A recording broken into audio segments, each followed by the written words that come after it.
Hi, I'm Wojciech Dudziak. Currently, I'm head of operations at a corporate startup within the largest financial group in Central Europe, VZU. And also, I have experiences in connecting the two worlds, as I like to say, the world of corporate business and startup business.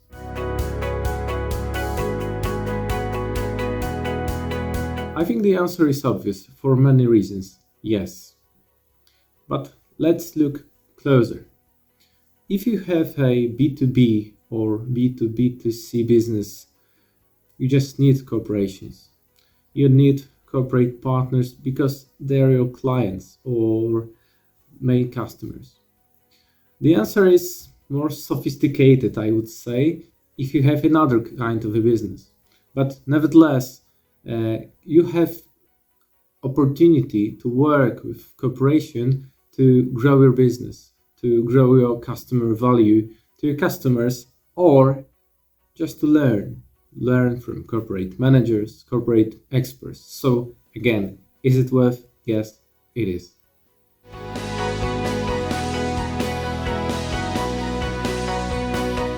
I think there are three main benefits. Let's look closer.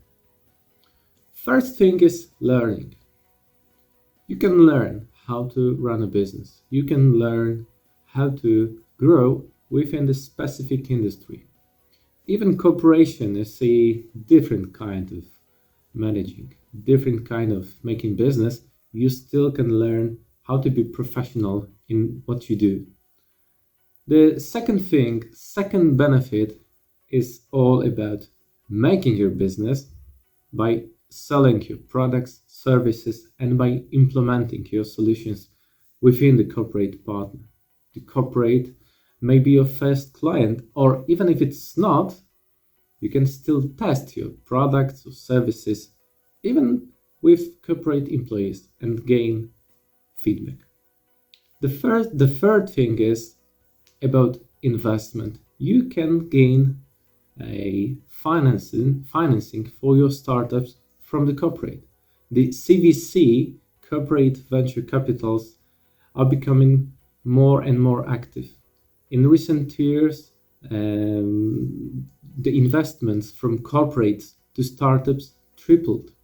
It was about $120 billion in recent years of CVC investments. So there is a huge opportunity for you, not only to learn from corporates, not only to grow a business, but even to gain financing for a startup.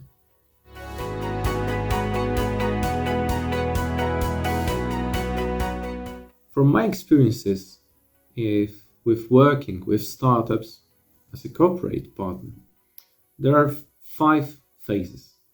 The first one is about sourcing, not only from the corporate side, but even more important from startup side. You have to know which kind of partner, which kind of businesses you want to talk to, you want to partner with. This is the key initial phase, because if you don't know with whom you want to cooperate, you don't know what you look for. You don't see the chances in the market. If you know, you have to make a first call, first email. Maybe this specific corporate have some team, some innovation lab team you can connect with.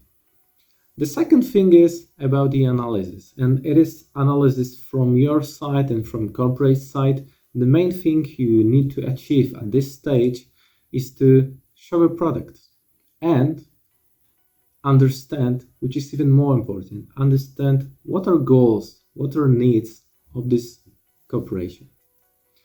If you on both sides decide to go further, you have to prepare. And this is the third stage, where you prepare to a specific test. Mostly it is about pilot implementation in some smaller scope or some MVP of your product. And this stage again is very important, but it's because at this stage you clarify What is your offer you will implement? What are the hypotheses during the pilot? What are key metrics? What is the scope of the pilot? The fourth stage, understandable, is the pilot implementation itself. It may be like, a few days pilot, but also it may be a few months, even half of a year. So after the pilot, both sides need to decide if you want to proceed even more or not.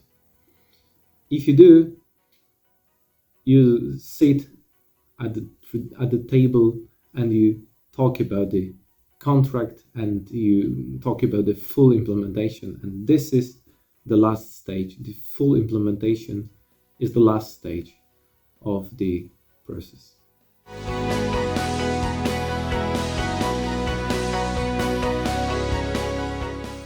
Let's start from last year, from COVID-19.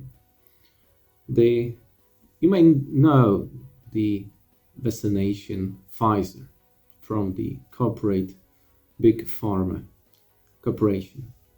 But you may don't know that Pfizer did not build this alone, because this company partnered with a German startup named BioNTech.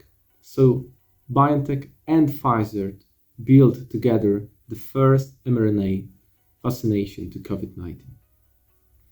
Another example is from another industry, from mobile, is from another industry. Let's look at Toyota, partnered with a startup, Aurora Innovation. This startup, already a unicorn startup, is a builder of autonomous vehicles.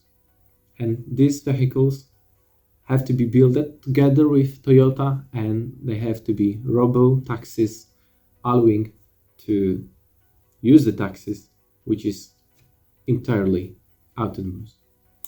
And the last example is from a cooperation between the largest Polish insurer, PZU, and a UK-based startup Tractable, focused on artificial intelligence. And thanks to implementation of this AI in PZU, PZU was able to automate and to make faster the real-time verification of almost all of its claims handled, motor claims handled, which is 500,000 every year.